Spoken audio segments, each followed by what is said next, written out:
কি বহুত ডাঙৰ ডাঙৰ জ্যেষ্ঠ হেৰি আছে হয়নে তেওঁলোকক পাই তোমালোকে কেনেকুৱা ফিল কৰিছে তেখেতসকলে কি ধুনীয়া বায়ন কৰি আছে কোৰাণ হাদিছৰ বায়ন কৰিছে ভগৱানৰ ওচৰত যে চবেই তাৰ আল্লাহৰ ওচৰতে তাৰমানে দোৱা কৰি আছে তোমালোকৰ কেনে লাগিছে এই নিশ্চয় ভাল লাগিছে ইউটিউব চেনেল দীপা বৈশ্য কৈ দিয়া তুমি ইউটিউব চেনেল দীপা বৈশ্য চাৰ কৈ দিয়া কৈ দিয়া মই দেখাই আছোঁ ধুনীয়া দিছে দেখাই আছোঁ মই দেখাই আছোঁ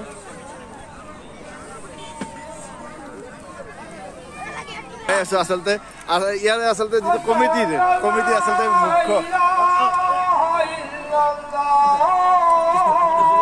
আমরা দেখাই আছোঁ আচলতে য'ত আজি মই ইয়াতে গণমুত আচলতে ইষ্টেমত আছোঁ এই ইষ্টেমত তেখেতসকল আছে তেখেতসকল গুৰুসকল আছে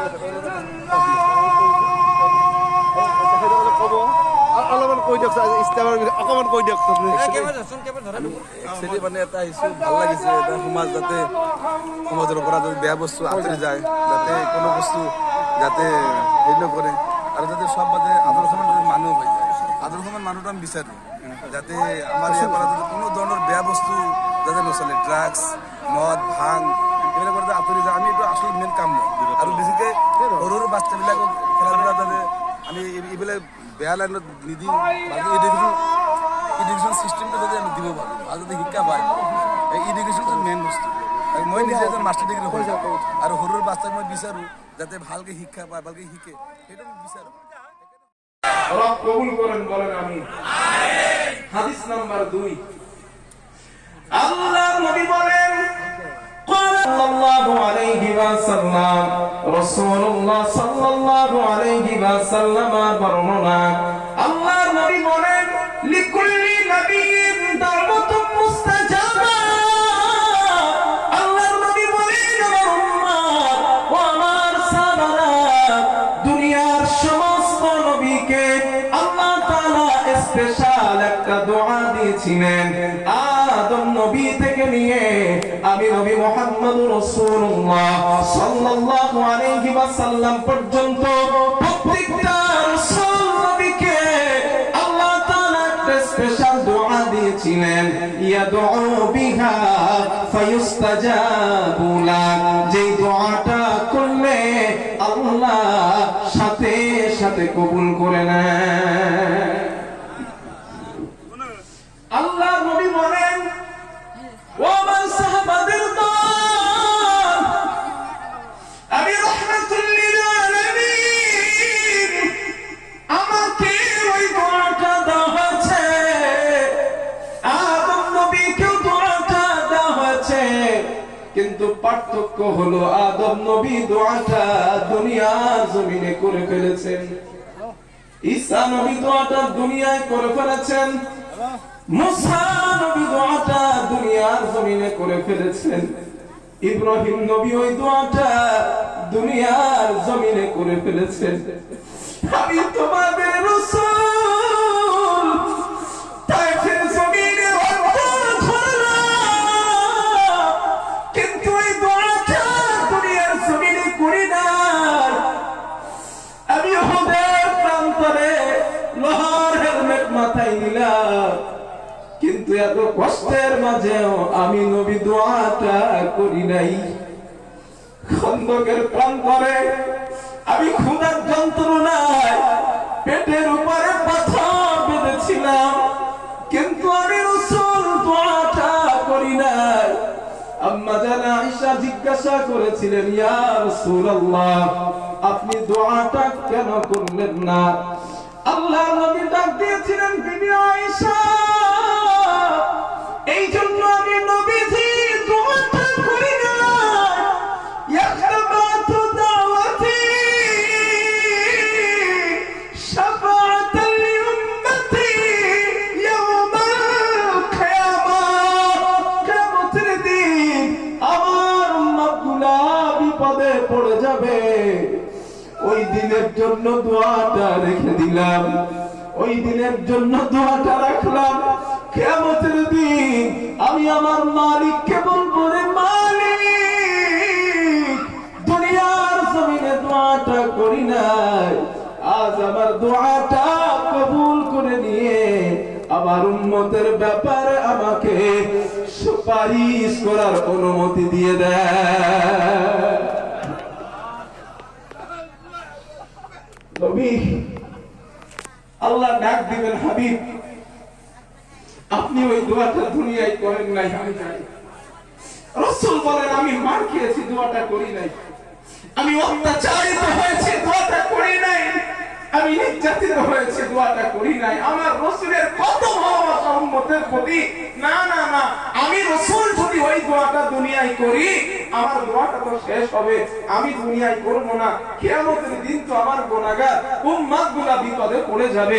ওই দিনের জন্য আমি দোয়াটা রেখে দেই। হাসরের দিন আমি আল্লাহরে বলবো, আল্লাহ আমার ওই দোয়া কবুল করে আমার উম্মতের ব্যাপারে আমারে সুপারিশ করার অনুমতি দেন। আল্লাহ কবুল করবে, নবীর দোয়া কবুল হবে। তার দলিল বুখারীর বর্ণনা। হাদিসের মধ্যে পাওয়া যায় আন আনাস ইবনে মালিক রাদিয়াল্লাহু তাআলা حدثنا محمد صلى الله عليه وسلم حضرت انس بن مالك رضي الله تعالى عنه বলেন রাসূলুল্লাহ সাল্লাল্লাহু আলাইহি ওয়াসাল্লাম বলেছেন, ইযা কানা ইয়াউমুল কিয়ামাতি মাদান নাসু বা'দুহুম ইলা বা'দ। আল্লাহর নবী বলেন, ও আমার সাহাবাদের দল, কিয়ামতের দিন হাসরবাসীরা পাগলের মতো দৌড়ানো আরম্ভ করবে। কিয়ামতের দিনের বিভীষিকাময় আযাব মানুষকে পাগল বানায়া দৌড়ানো আরম্ভ করাবে।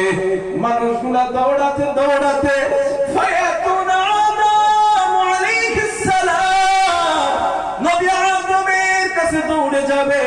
ও পয়গম্বর আদম, আপনি আমাদের জন্য আল্লাহর কাছে একটু সুপারিশ করেন। হাসরের ময়দানের আদম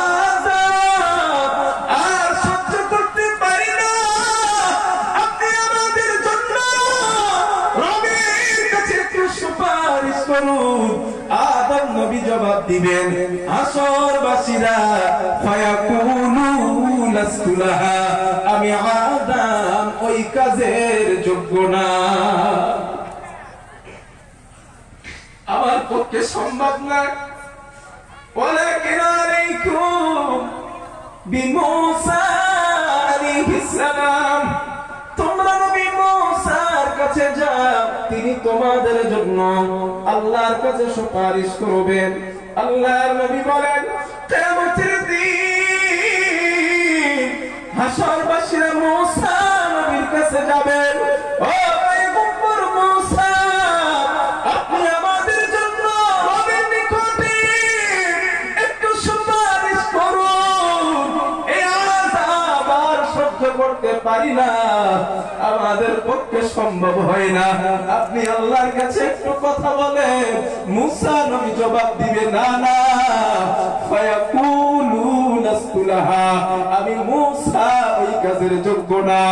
আল্লাহর নবী বলবে, আল্লাহর নবী বলেন, মুসা নবী ডাক দিবেন, যাও না, ফায়াকুলু ইব্রাহিম আলাইহিস সালাম, ইব্রাহিম নবীর কাছে যাও, তিনি তোমাদের জন্য আল্লাহর কাছে সুপারিশ করবেন।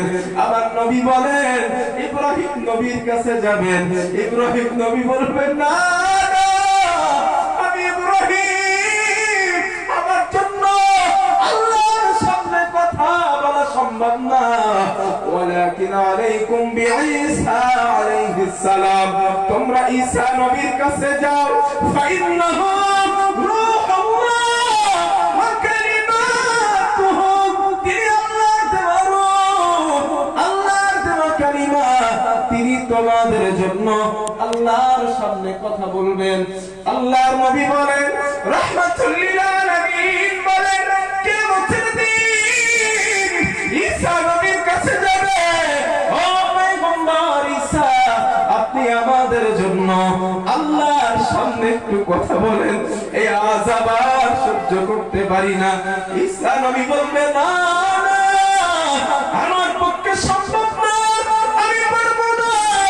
আল্লাহর নবী বলেন, ঈসা নবী তাদের সুসংবাদ দিবেন, আজ আল্লাহর সামনে একমাত্র কেবলমাত্র শুধুমাত্র একজন ব্যক্তি কথা বলতে পারেন, তিনি আর কেউ না, আখিরি জামানার পয়গম্বর নবী মুহাম্মদ রাসূলুল্লাহ সাল্লাল্লাহু আলাইহি ওয়াসাল্লাম আল্লাহর সামনে কথা বলতে পারবেন।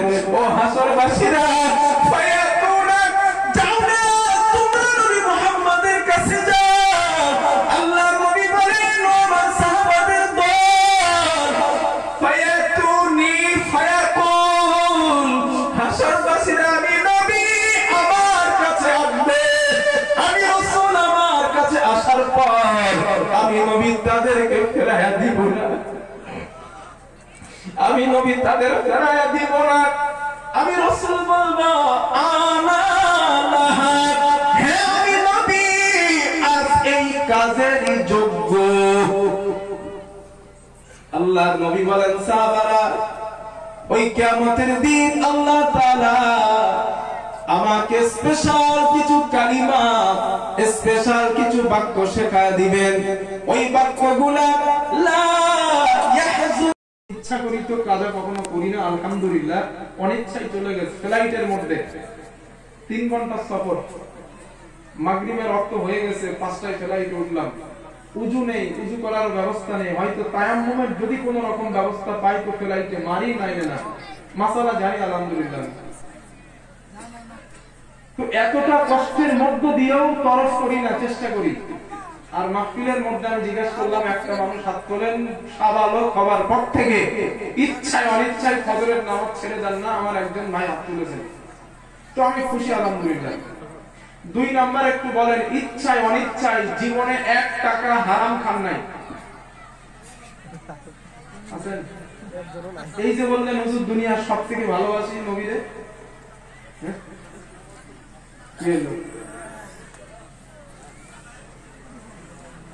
আচ্ছা একজন তুলছেন, ভাই আপনি যে তুলছেন, রাসূল সাল্লাল্লাহু আলাইহি ওয়াসাল্লাম সবথেকে সুন্নতের মধ্যে একটা গুরুত্বপূর্ণ সুন্নাত মুখের দাড়ি রাখা, আপনার দাড়িটা কই? না কষ্ট পায় না, আমি তারাকে দেখাবো না আপনাদের, আমার প্রত্যেককে ভালোবাসি, এটাই যদি আপনার অর্থ হয়, এটাই যদি বক্তব্য হয়, তো রাসূলের পা থেকে মাথা পর্যন্ত আপনার ফলো করতে হবে। কথা বুঝে আসছে? তাহলে অর্থ কি দাঁড়ালো? অর্থ দাঁড়ালো আমরা এখনো দুনিয়ার জাগতিক সম্পদের মধ্য থেকে রাসূল সাল্লাল্লাহু আলাইহি ওয়াসাল্লামরে বেশি ভালোবাসতে জোরে বলেন পারি নাই। নবীজি ওমরকে ডাক দিলেন, ওমর আমি নবীকে তুমি কত ভালোবাসো? ওমর চিন্তা করে বললেন, হুজুর পৃথিবীতে যা আছে সব থেকে আপনারে ভালোবাসি, তবে হুজুর ইল্লা বিনাফসি, আমার নিজের থেকে না। নবীজি বলছেন, ওমর তুমি এখনো পরিপূর্ণ ঈমানদার হতে পারো নাই। কেন ওমরজি একটু ভাবেন তো, হযরত ওমরকে রাসূল বলছেন তুমি এখনো পরিপূর্ণ ঈমানদার হতে পারো নাই। হযরত ওমর চিন্তা করলেন, কিছু সময় আমার এই জীবনের কি দাম থাকতো যদি আল্লাহর নবী দুনিয়াতে না আসতেন।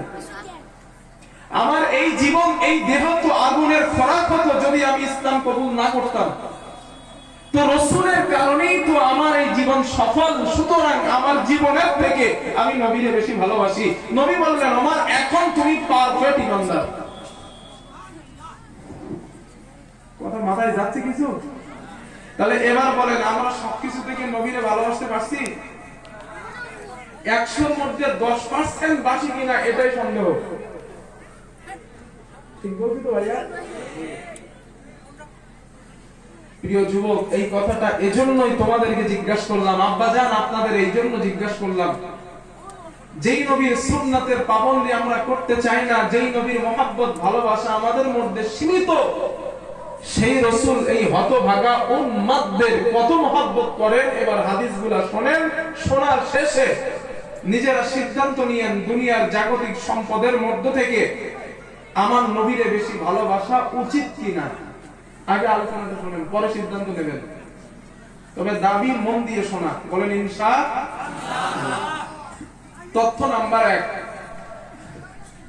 পৃথিবীতে আদম আলাইহিস সালাতু ওয়াস সালাম থেকে নিয়ে আজ পর্যন্ত যত নবী দুনিয়াতে এসেছেন, প্রত্যেকটা নবীর উম্মতের প্রতি মহব্বত ছিল, ভালোবাসা ছিল, ঠিক কি না? জোরে বলেন। দুইজন নবীর কথা কোরআনের মধ্যে আসছে, একজন ইব্রাহিম আলাইহিস সালাম আর একজন ঈসা আলাইহিস সালাম। এই দুইজন নবীকে দিয়ে আমার নবীকে আল্লাহ দৃষ্টান্তটা শোনালেন, ও নবী, আপনার আগে যারা দুনিয়াতে এসেছেন তাদের উম্মতের প্রতি কত মায়া ছিল আমি রব আপনারে জানালাম। আয়াত নাজিল হলো, আমাদের নবী আয়াতগুলো পড়তেছে, নবীর রিঅ্যাকশনটা দেখেন। আমার বন্ধুগণ,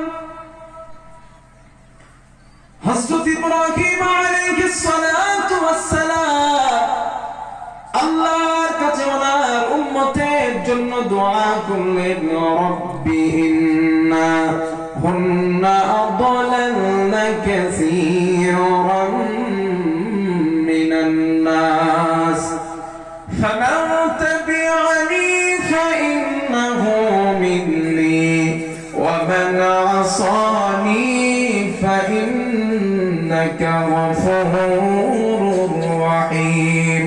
জোরে বলেন আল্লাহু আকবার। আল্লাহ রাব্বুল আলামিন বলেন, আমার পয়গম্বর ইব্রাহিম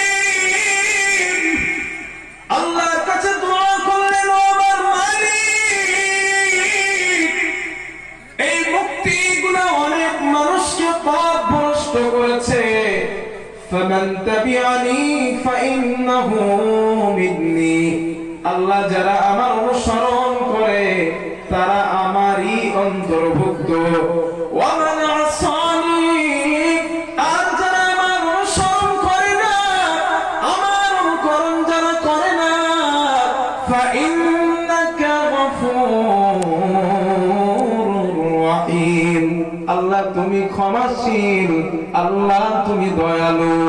এই কথাটা আমাদের রাসূল কোরআনের মাধ্যমে পড়লেন। আল্লাহর নবী চিন্তা করেন, ইব্রাহিম নবীর উম্মতের জন্য কত মায়া, ইব্রাহিম নবীর উম্মতের জন্য কত দরদ। হাদিসের মধ্যে পাওয়া যায়, ওয়া তালাকাউনা ঈসা আলাইহিস সালাম, ঈসা নবীর উম্মতের জন্য কতটা মায়া আমাদের নবী কোরআনের মাধ্যমে পড়লেন। ঈসা নবী আল্লাহর কাছে দোয়া করলেন, ইন তুআযিবুহুম ফাইন্নাকুম ইবাদুক ওয়া আল্লাহ, এই মানুষগুলোকে আপনি আযাব দিবেন, এরা তো আপনারই বান্দা। আল্লাহরে মায়া লাগাইতেছে, আল্লাহ এদের কেমনে আযাব দিবে, আল্লাহ ওরা তো আপনারই বান্দা। ওয়া ইন তাগফির লাহুম ওয়া মা আল্লাহ, আপনি যদি এদেরকে ক্ষমা করে দেন, এদেরকে maaf করে দেন, ফা ইন্নাকা আনতাল আজিজুল হাকীম, আল্লাহ তুমি মহাপরাক্রমশালী, আল্লাহ তুমি মহাপ্রজ্ঞাময়। আল্লাহর নবী আমাদের রাসূল রাহমাতুল লিল আলামিন, নবীজি দুইটা নবীর দোয়া উম্মতের জন্য যখন নবী পড়লেন, হায় হায়, ইব্রাহিম নবীর উম্মতের জন্য কতটা মায়া, ঈসা নবীর উম্মতের জন্য কত মায়া। আমাদের নবী আর নিজেকে কন্ট্রোল করতে পারলেন না। হাদিসে আসছে, ফারাফা ইয়াদাইহি, আল্লাহর রাসূল দুই হাত আকাশের দিকে উঁচা করলেন। আল্লাহর রাসূল দুটো হাত উঁচা করে কান্না করা আরম্ভ করলেন।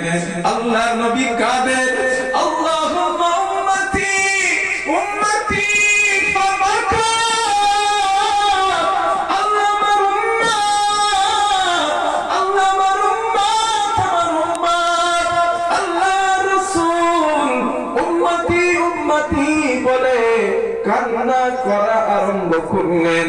হযরতে আল্লাহ জিবরাইলকে আল্লাহ ডাক দিলেন, ইয়া জিবরিল ইযহাব ইলা মুহাম্মদ, জিবরিল আমার নবীর কাছে যাও, ফাসালহু মা ইউবকিকা, আমার নবীকে গিয়ে প্রশ্ন করবা আমার নবী কেন কাঁদে, আমার রাসূলের কান্নার কারণ কি। হযরত জিবরাইল রাহমাতুল লিল আলামিন আমার নবীর কাছে আসলেন, ফাসআলা আল্লাহর রাসূলকে প্রশ্ন করলেন, ইয়া রাসূলুল্লাহ আপনি কেন কান্না করেন, আপনার কান্না করার কারণটা কি। আল্লাহর নবী বলেন, জিবরিল ইব্রাহিম নবীর উম্মতের জন্য কত মায়া, ঈসা নবীর উম্মতের জন্য কত মায়া, ফাকবারহু বিমাতান, আমি নবীজি আমার উম্মতের জন্য আল্লাহর কাছে দুটো হাত উঁচা করে কান্না করা শুরু করেছি। হযরত জিবরাইল বলেন, ইয়া রাসূলুল্লাহ আপনি কান্না করবেন না, আল্লাহ তাআলা আমাকে পাঠিয়েছেন আপনার কান্নার কারণ জানার জন্য। হযরত জিবরাইল আল্লাহর কাছে গেলেন, আল্লাহ আপনার হাবিব কান্না করে তার গুনাহগার উম্মতের মায়ায়, উম্মতের জন্য কান্না করতেছে। আল্লাহ ডাক দিলেন, জিবরিল যা নবীর কাছে যা, আমার হাবিবকে গিয়ে বলে দে, ইন্না সানারদিকা ফি উম্মাতিকা ওয়ালা নাসু। ও জিবরিল আমার নবীকে গিয়ে বলে দে, আমি আল্লাহ আমার রাসূলের উম্মতের ব্যাপারে আমি আল্লাহ আমার হাবিবকে অসন্তুষ্ট করব না, আমি আল্লাহ সন্তুষ্ট করার ওয়াদা করলাম। নারায়ে তাকবীর। ইন্না সানারদি, অবশ্যই নবী আমি আল্লাহ আপনার উম্মতের ব্যাপারে আপনারা সন্তুষ্ট করবই। মায়া কম না বেশি, জোরে বলেন কম না বেশি, সেই নবীর ভালোবাসা যাবে। আল্লাহ রাসূলকে কথা বলার সুযোগ দিলেন, আমার নবী কি বলবেন জানেন? আল্লাহর নবী বলেন, বুখারীর বর্ণনা, আল্লাহর নবী বলেন সাহাবাদের দল, আল্লাহ তাআলা আমাকে বলবেন রাসূল যা বলবেন তাই শোনা হবে। আল্লাহর নবী ডাক দিবেন, ফায়াকুলু ইয়া রাব, হে রাব উম্মতি উম্মতি উম্মতি, আল্লাহ আমার উম্মত আমার উম্মত, আল্লাহ আমার উম্মত দাও আমার উম্মত দাও। আমার গুনাহগার উম্মত গুলারে দেখি ফেরেশতারা জাহান্নামে নিয়ে যায়, আমার উম্মত গুলারে দাও, আমার উম্মতের জন্য সুপারিশ করার তৌফিক দাও। আল্লাহ ডাক দিবেন, ফায়ুকালু ইন্নালি, হাবিব আপনি আগিয়ে যান, ফাখরিজি মিনহা মা কানা ফি কলবিহি মিসকাল হাব্বাতিন আও শাঈরাতিন মিন ঈমান, যাদের অন্তরে ভালো দানা পরিমাণ ঈমান বিদ্যমান রয়েছে আপনি ওদের জন্য সুপারিশ করে আমি আল্লাহর দয়ার জান্নাতে নিয়ে যাই।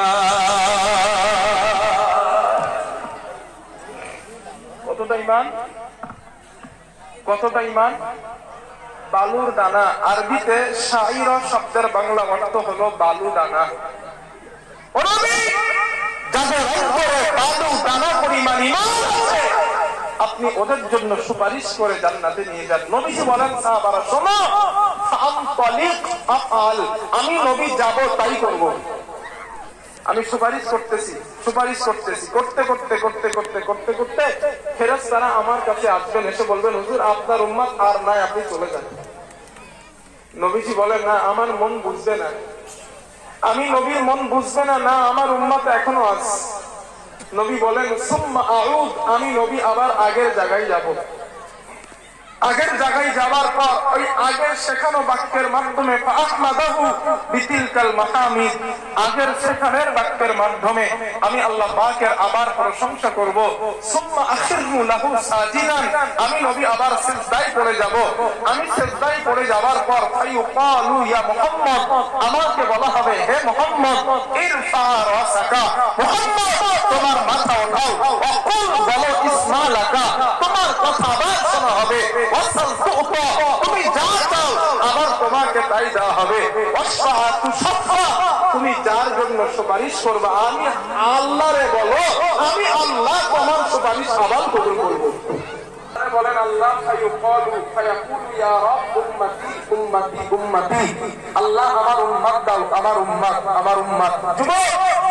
দুইবার যেই নবী আল্লাহর কাছে উম্মত চাইলেন, ওই নবীর এই ভালোবাসা কি যথেষ্ট নয় মসজিদে আযান হলে নামাজে যাওয়া? কথাটা বলেন নাই? রাসূলের এই মহব্বত কি যথেষ্ট নয় মদের জায়গা থেকে ফিরে আসা? যথেষ্ট না? তুমি বলো যুবক।